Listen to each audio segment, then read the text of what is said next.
Громкий инцидент с участием Рубика Акопяна, произошедший в небольшом городке Маркс Саратовской области, обрастает все новыми подробностями. Выяснилось, что он совсем недавно получил российское гражданство, хотя ведет здесь бизнес уже давно.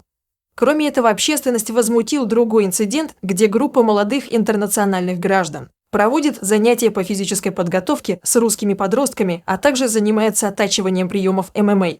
И показательная история произошла на турнире по дзюдо, где русскому мальчику судья сделала замечание за то, что он перекрестился на татами.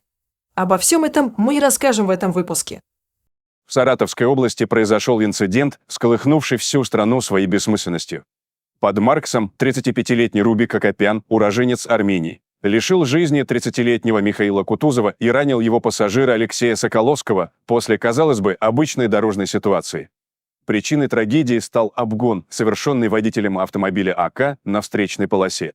На одной из загородных трасс Михаил Кутузов, управляя компактной машиной, обогнал мощный ленд-крузер, за рулем которого находился Акопян.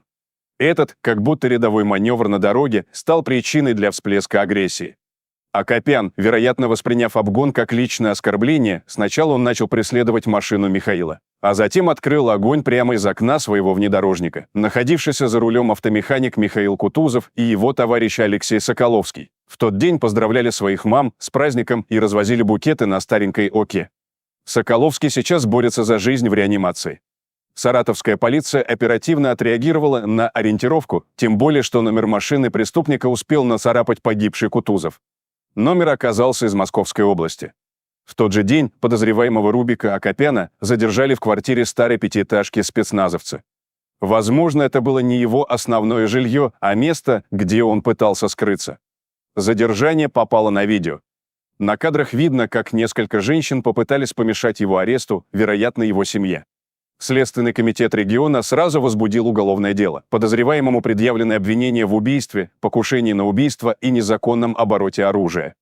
В случае признания виновным по совокупности преступлений Рубику Акопяну грозит пожизненное заключение.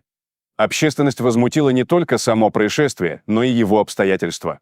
Многие начали задаваться вопросом о том, как такой человек мог стать владельцем дорогого автомобиля.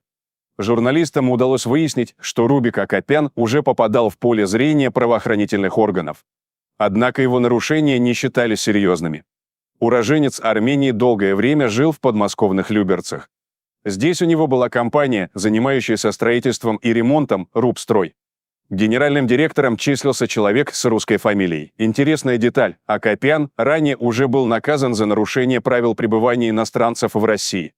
В 2016 году судья из Московской области признал его виновным в уклонении от уведомления о проживании и наложил штраф в 5000 рублей. На тот момент Акопян был лицом без гражданства, и за данное нарушение он мог быть депортирован из России. В суде учли смягчающие обстоятельства: его жена была гражданкой РФ. Суд отмечал, что высылка человека из страны, где живут его родственники, может нарушать право на уважение семейной жизни, охраняемое статьей 8 Конвенции о защите прав человека и основных свобод. Позднее Рубик Акопян получил российское гражданство. Строительная фирма «Рубстрой» в Люберцах, связанная с ним, была основана в 2012 году. Компания успела поучаствовать в нескольких судебных процессах, сменить название и руководство, а затем была ликвидирована в 2018 году. Предполагается, что Рубик позже распространил свою строительную деятельность на другие регионы России. Возможно также участие родственников. Например, в Тамбове существует строительная организация «Рубстрой», которую возглавляет Севак Акопян. Эта фамилия популярна в Армении, но маловероятно, что здесь простое совпадение. Недавно Тамбовский «Рубстрой» упоминался в уголовном деле о наезде катка на пешехода в Тамбовской области, женщина погибла на месте. Директор этого филиала «Рубстроя» был условно осужден за хищение $500 000 бюджетных средств на строительстве дороги в этом регионе. В скором времени суд примет решение о мере пресечения для Рубика Акопяна. Вероятнее всего, будет избрана мера его ареста и помещения в СИЗО. Перенесемся в Балашиху. Просто поразительная дружбонародная история произошла в Подмосковье. Там юный азербайджанец, армянин, молдаванин и дагестанец отбросили все претензии друг к другу и объединились против русских парней. Интернационал, как он есть в реальности, а не в старых запыленных советских книжках. На видео, которое попало в сеть спустя 2 месяца после инцидента, видно, как группа молодых мигрантов проводит занятия по физической подготовке с русскими подростками. Русские мальчишки, окруженные толпой, были вынуждены подчиниться. Их заставили отжиматься на земле под пристальным наблюдением смеющихся мигрантов. Когда упражнения закончились, начался новый урок – тренировки по ММА, где оппонентами стали все те же школьники, оказавшиеся в меньшинстве. Казалось бы, они такие разные, но в нашей многонациональной стране их смогла объединить неприязнь. Поэтому они сколотили банду и начали тренироваться, чтобы издеваться над очкариками по национальному и религиозному признаку. При этом нападавшие неплохо говорят на русском языке. Я нисколько не удивлюсь, если все они окажутся детьми российских граждан. Как видите, русский язык является объединяющим для многочисленных выходцев из неинтегрируемых этнических диаспор и нисколько не содействует их российскости. Представители уличных банд как были, так и остаются носителями самосознания своих родных этнических групп и нисколько не отождествляют себя с Россией. Даже наоборот, меньшинства объединяются, чтобы навязать свои порядки безнациональному аморфному окружению. Ровно те же самые процессы происходят в городах Британии, Франции и Германии. Так что тут более эффективным решением национального вопроса похвастать мы не можем, пишет политолог Ярослав Белоусов в своем телеграм-канале. Тем временем общественники, руководители национальных объединений и религиозных организаций Балашихи за круглым столом обсуждали темы укрепления общегражданской идентичности и совершенствования межнациональных отношений. Сообщается, что в Балашихе возбуждено уголовное дело по факту хулиганства, совершенного в отношении несовершеннолетних. Фигуранты уже задержаны. Оказалось, что в издевательствах над русскими участвовали совершеннолетние. Им по 19 лет, а значит, перед законом они должны отвечать по всей строгости. Бастрыкин поручил исполняющему обязанности руководителя ГСУ СК России по Московской области Яковлеву представить доклад о ходе расследования уголовного дела и установленных обстоятельствах. Исполнение поручения поставлено на контроль в центральном аппарате ведомства.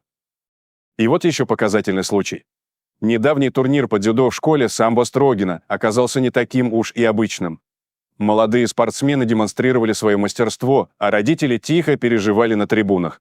Однако внезапно обычный ход соревнований изменился, когда один из мальчиков, выходя на татами, перекрестился. Главный судья Наталья Владимировна Ватутина, заслуженный тренер, на весь зал сделала замечание ребенку за это действие. «Креститься запрещено», — объявила судья во всеуслышание. «А действительно ли существуют такие правила?» — спросил мужчина, снявший инцидент на видео. Кажется, что-то в нашей стране идет не так, если ребенок, перекрестившийся перед боем на татами, становится предметом спора. У многих это событие, мягко говоря, вызвало удивление. Такие действия, будь то креститься, поднять руки в небо или произнести несколько слов перед сражением, часть личной культуры спортсменов. Однако этот случай демонстрирует, что не все религиозные символы одинаково приемлемы в глазах спортивных официальных лиц.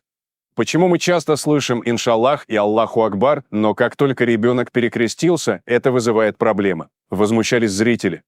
Будучи заслуженным тренером, Ватутина, возможно, следовала каким-то правилам. Но если такие существуют, почему они применяются избирательно? «Это неуместно на татами», заявила Наталья Владимировна. Но насколько оправданы такие замечания?